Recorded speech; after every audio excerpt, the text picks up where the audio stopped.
All right, so peach trees. Yeah, so these were peach trees, and last year they were just about half this height. So they're really taking off this year. Is there? Oh, there's a name for them. Yeah, I don't remember what they are. What are they? Flavor tip, Flavor tip. Okay. I don't know what this one is. or maybe that's the brand name. Maybe this is. What's this one? Oh, Prunus Persica. Oh yeah, flavor top. Oh, flavor top. Okay. Oh, flavor top. Okay. Yeah, so this one's a flavor top too.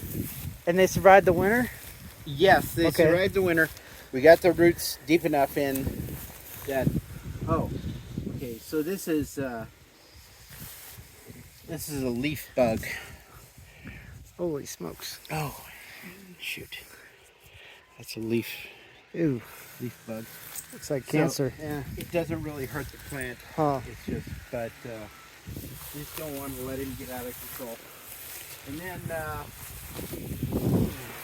this is a combination Asian pear, and the center stalk is what's the center stalk? Oh, it's Shinko Asian. oh, it's grafted. Is Yeah. okay. There's 3 different grafts on here. Okay. 2 of the grafts took off, Shinko and Sineski, but the 20th century died off Huh? from the graft. And this is just a straight Asian pear. And this is its 2nd year also. Okay. Uh, Got a ladybug there. That's cool. Wow. so that's, I'm happy with those. Those took So, off. so to get it straight, this one survived, but the grafted 20th didn't. The grafted 20th didn't. Okay. So I find that a little curious, Right. since these are the same species. Interesting. But that graft did not take off, but this one did. So that's kind of interesting. And we're getting some leveling done over here.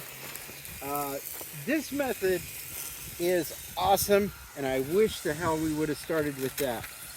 So basically,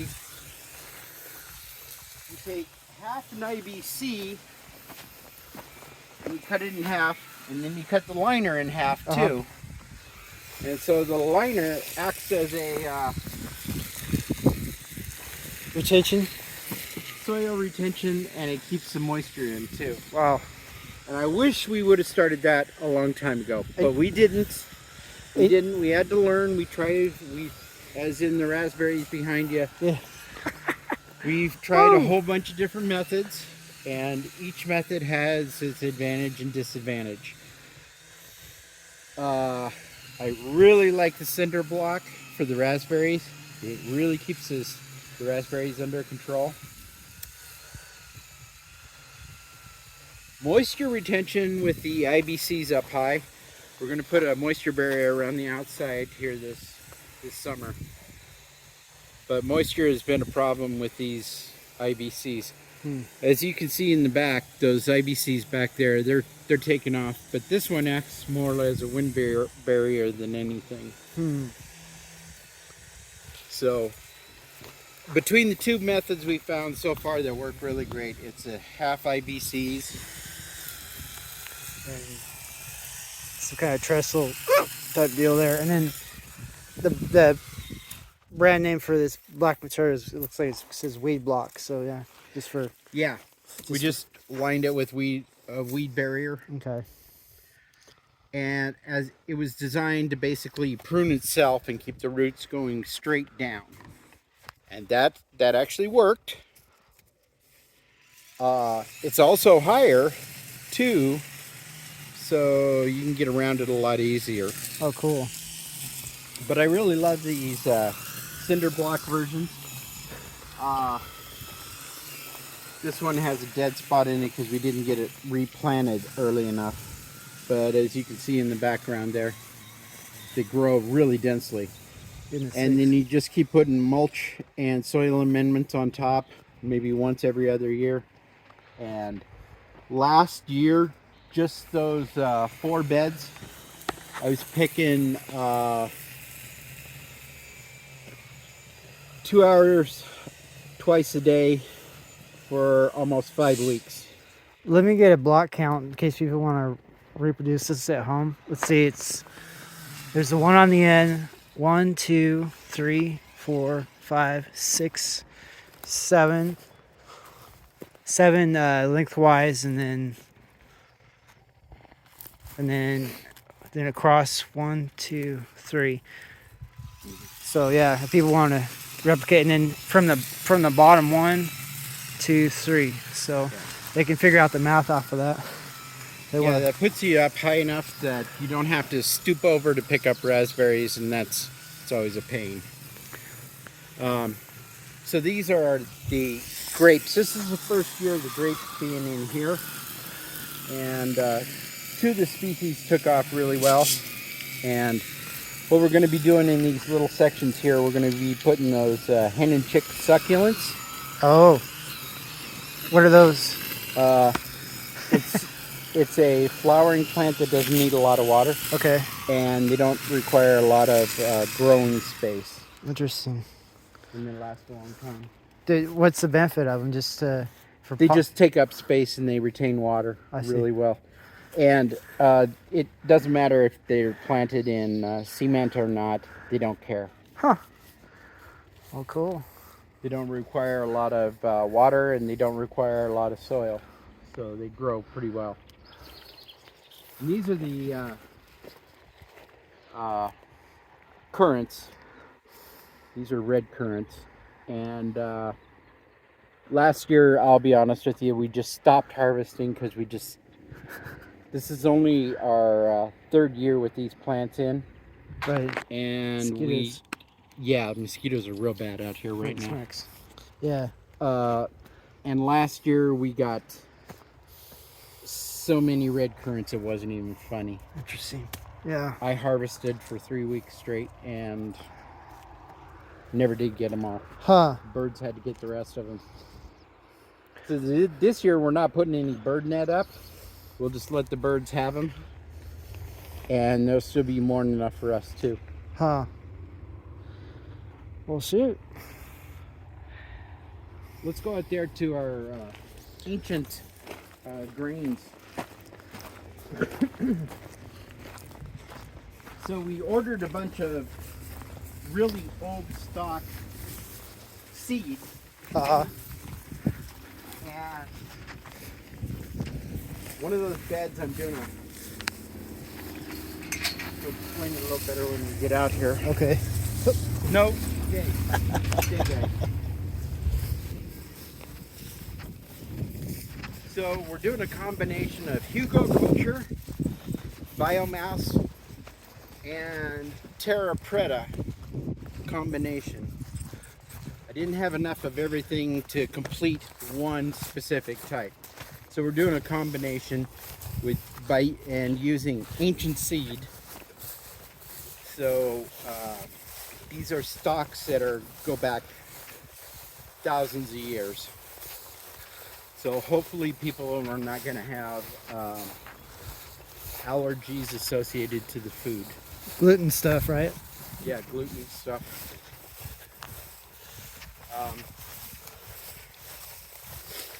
So we added probably just this section here, which is 12 foot by, we're doing this in 3 sisters. We got corn planted in these little cups right now. And we're waiting until the corn sprouts, and then we're going to start the beans, the cave beans, in between them, so it gives the beans someplace to go. And in the interior is going to be squash and beans. So we're repurposing this old trampoline. This is kind of a pain to do. But we put up netting, and on the inside here are planted the cave beans, and it gives us some place for these beans to grow on. Wow.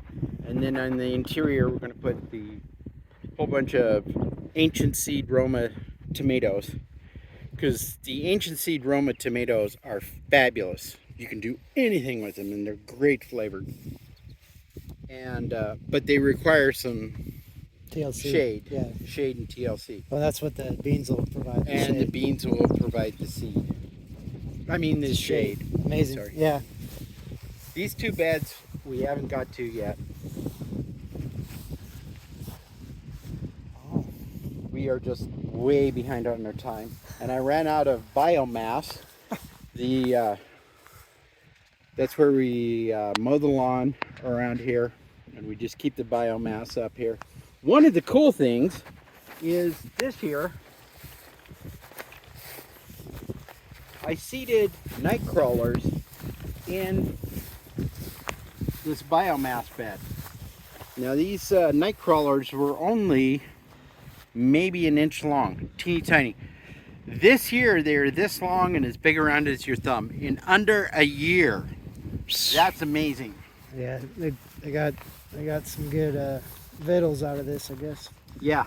So what we're doing this year, we left enough earthworms in there to breed again, and so we mow the lawn, pick it up, put it in here as biomass, and then we stir the biomass and we water it. Huh. And by the end of the year, it's nearly soil.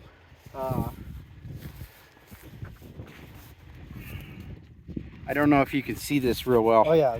This is just grass. This is year-old grass, and that's pretty rich soil. Yeah, it sure is. And that's just in 1 year. So the cool thing is, with the amount of biocarbon we're sequestering, we'll almost be carbon neutral by the end of the year. So with all the stuff we're not doing right, this kind of makes up for it, which is kind of surprising. Huh. And then this is dirt. This is topsoil dirt that we've sequestered, and this is just going to lay fallow, and then we're going to run it through the rototiller and mix it with the biomass to put on our garden beds later this year. But the key to this is getting biomass and biocarbon and plenty of material into the soil. The soil is so rich and it's pretty compact, as you can see. It's pretty hard, but it is a pretty rich soil. So once we get this mixed with the biomass, it'll be really, really nice. But we can't do anything with it until it has a chance to break down a little bit. So I'll come in and stir this up a couple times this year, and by fall I'll start rototilling biomass into it. What do they call it? Black gold. Black gold, yeah. The other black gold. But this year, from now on, I'm going to be adding biochar, biological charcoal to almost all of our soils, because I've been able to get a hold of a whole bunch of older species of mycelium, which is mushroom, to help break down the soil in the future. And there's our pile of logs, some of what's left over from burying in the ground. Instead of doing a standard Hugo culture where you build a mound, I dug into the soil about two and a half feet, dug trenches and filled the trenches with the wood, partially dead wood and partially dried wood. And so that's what we're using as our Hugo culture base. And then above there we're using biochar and or terra preta and biomass. And so that's where we're getting our soil enrichment from. And so from now on, pretty much all we're going to have to do is every year from this point on, for the next couple years, we're just going to have to add a little bit of biomass and a little bit of biochar. That's all we got to do for a couple of years, and then we never have to do anything to it again. It's totally self-sufficient from that point on, because the beans and the squash will sequester all the nitrogen that we need to put back into the soil for the corn, and the root mass will be seasonal root mass, so we don't really have to worry too much about it. The corn will be at the end of the year. We'll chop it up and use that as a biomass. It's really like a blueprint. And then Yeah. people love it to see how it's done. Then they can. Well, trust me, I have made so many mistakes that watch out for the wire. Okay. I have made so many mistakes that so when I tell you this stuff works, that's the stuff that works. It's for around here though. Yeah. It's not going to work for everybody. Eastern Washington. Eastern Washington, yes. Let's see. This Bang cherry got killed because of dogs. Uh-oh. Uh, What did they do? Chew on it or? no, the dogs peed on it. Oh, great. And I didn't keep the dogs out of it, so that cherry tree died. But we still got 2 cherry trees over here. This is a Bing, and this one's a dwarf Bing. So they won't interfere with each other sunshine-wise. And then that's the elderberry over there. I believe this one is blue elderberry.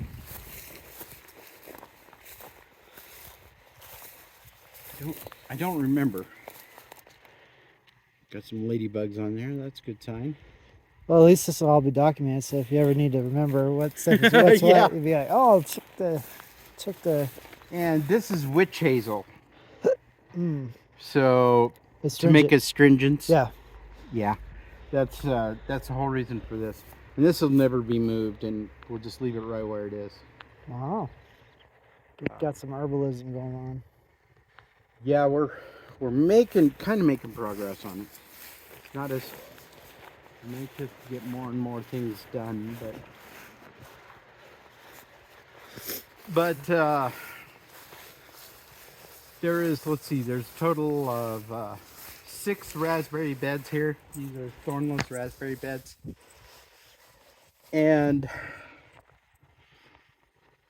I think I have close to 50 to 70 gallons of raspberry concentrate in the freezers downstairs just off of these. And all this requires is trace minerals, mulch, and biomass. And you don't have to do it every year. Every other year is fine. That is a lot of raspberries. I'll say, yeah. Yeah.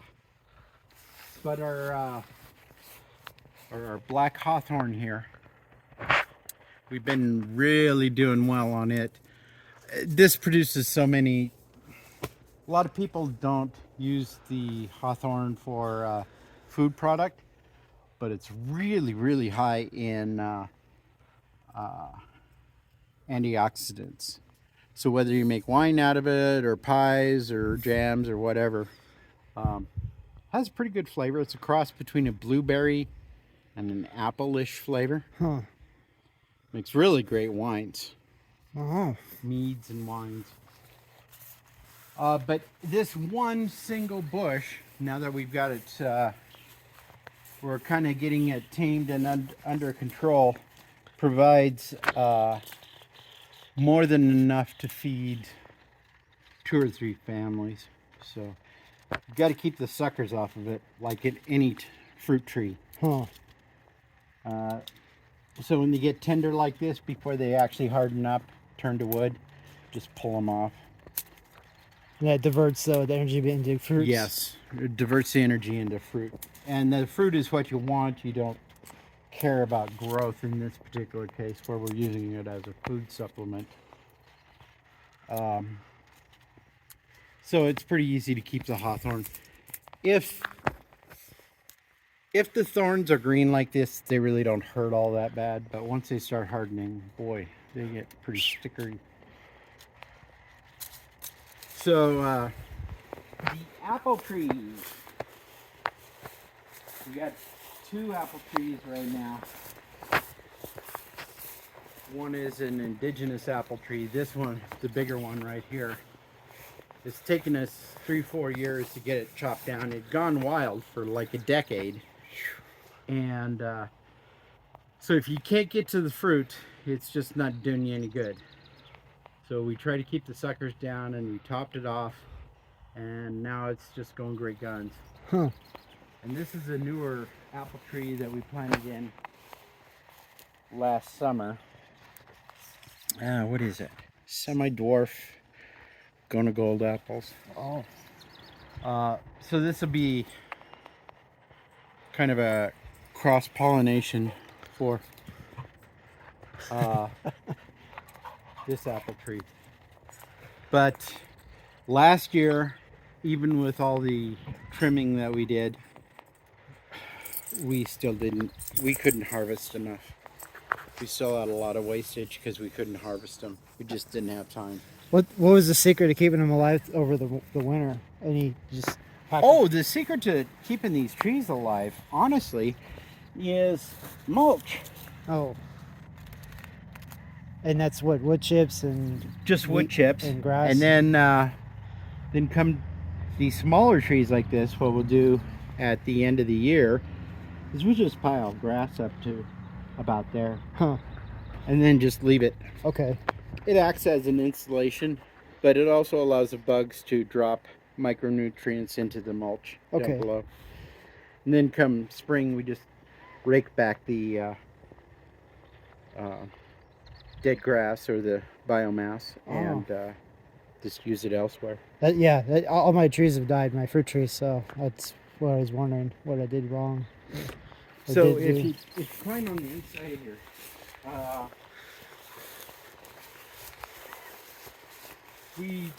we took all the suckers off of this back in February, but you can see that they're coming back full force. This is just wasted energy that you don't want the trees to have to deal with, but it also allows the sun to get evenly to all of the tree. But one of the cool things about this methodology, see where these branches are all open in the very center? Yeah. The birds love to come in here and plop and poop.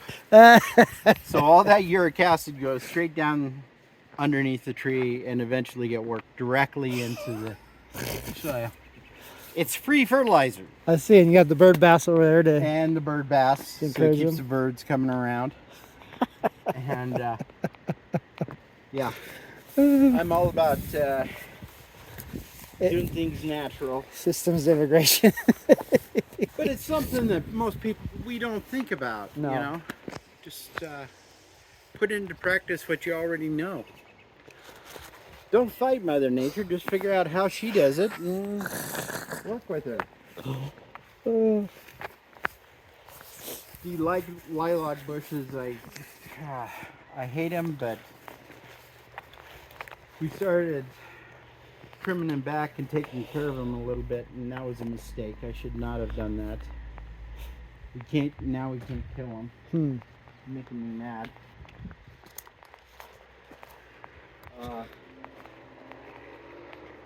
These are those hidden chicks that I was talking about.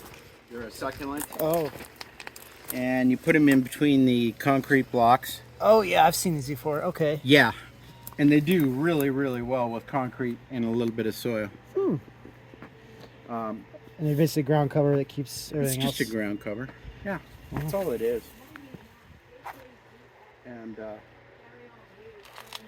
so eventually around every single place that has a concrete block, we're going to get all the hen and chicks planted in there.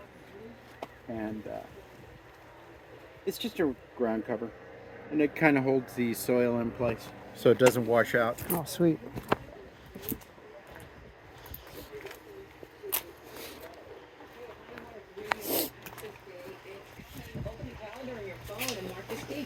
So we're easily 2 months behind on our work here in the aquaponics. I don't know if you can see the size of some of these fish in here. It said, what, about 8 inches, 10 inches? Yeah, they're about 8 or 10 inches. They're goldfish. It was being used as an experimental plot, and goldfish are pretty tough. And they're part of the. And then these are medium-sized goldfish in here.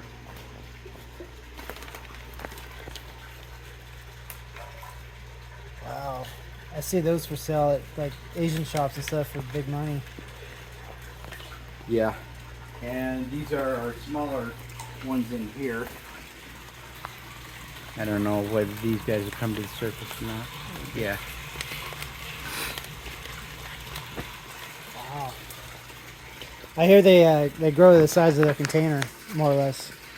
There's no stopping them. If they have food, they will eat. Huh. But part of the reason we're using them right now is because we haven't really had time to get other species introduced into our system. We weren't able to get crawdads last year to go in the float tanks over there on the far side. And with crawdads, you don't want to put crawdads in here if they're smaller than the mouth of the goldfish, because goldfish will eat them, period. That's part of the reason why you don't want to use sculpins in any of your tanks. Sculpins will eat anything. If it's the size of their head, a sculpin will eat it. It doesn't matter whether it's fish or crawdads or they'll eat snails. themselves? They'll eat themselves. They're just a voracious. They're a stomach with a big mouth. Okay. That's all they are. So these are Egyptian onions, and you can see they're starting to head out. That's why I have to get all these beds going. So I want to get these transplanted right away. Wow. And these were planted about 5 weeks ago. Huh. These are only 5 weeks old. And we got some ponderosa and some little balsams here, trees. Trying to get those going. Combines, let's see, what are these? They're tomatoes. These are about 5 weeks behind me. We had to insulate the outside of here because they were getting way too hot. The roots like cooler climate, and the plants like hotter climate. So you got to try and insulate the two of them. Huh. That's what we're doing. And then stevia, we're growing stevia. The seeds for stevia are very expensive. So this year we're doing nothing but seed this year with stevia. We're not going to be doing production of the plant herb itself. And then we've got a couple varieties of wild strawberry. Those are eventually going to go into the towers off to the right. Wow. So that's going to be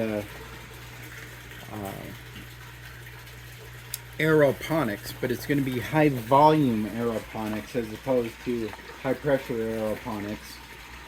So we'll turn the pumps on an hour, off an hour. So they'll have massive amounts of air and massive amounts of liquid to deal with. Huh.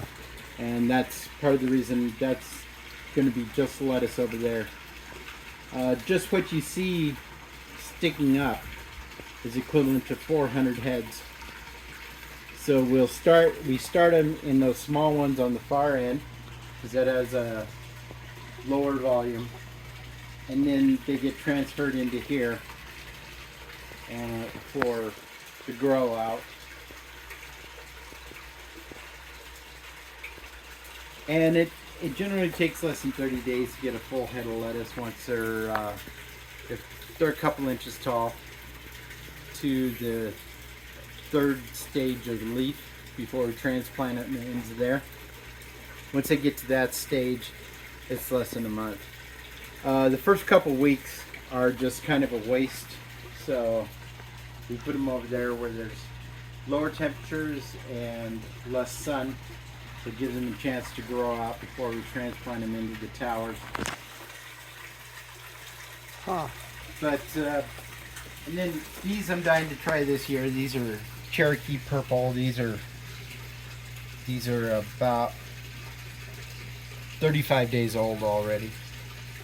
The soil, part of the reason why we're getting such great growth is the soil that we use is my own mix, because I found that if you put the trace minerals and get the correct combination of soil, you don't have to worry too much about pests and funguses and everything, all the other normal diseases you have with vegetables. And that turned out to be really great, and it's going to be part of our program from now on. These are